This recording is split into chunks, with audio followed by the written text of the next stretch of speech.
You can never have too many balloon dog designs because as a twister, it's the most popular thing you're going to be asked to make.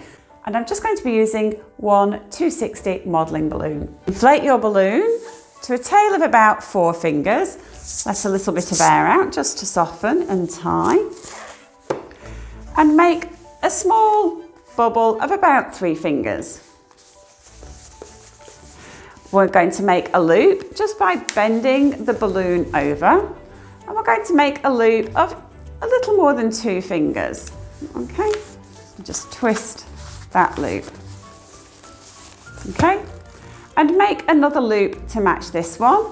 So we do exactly the same thing, we just bend the balloon over, measure, 2 fingers and twist. Okay. So that's what you've got, and at this point I just like to swap those loops around just to lock them in position. Next, make a bubble of about 2 fingers.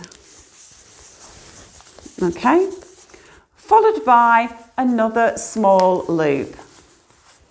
Okay, of between 2 and 3 fingers and twist. And make another bubble to match this one. So between 2 and 3 fingers and just twist.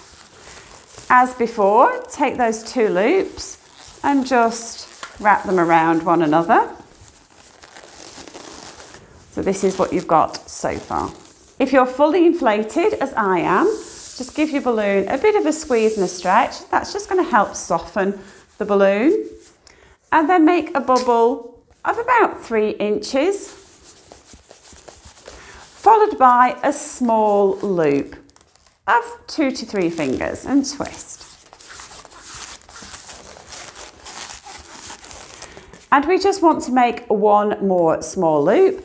So just bend your balloon over, measure and twist. And then swap those loops around one another, just so they don't come undone. Okay, we can just bend the tail a little bit just to give it a little bit of shaping. There's your one balloon dog that's lying down. I'll see you again in the next lesson.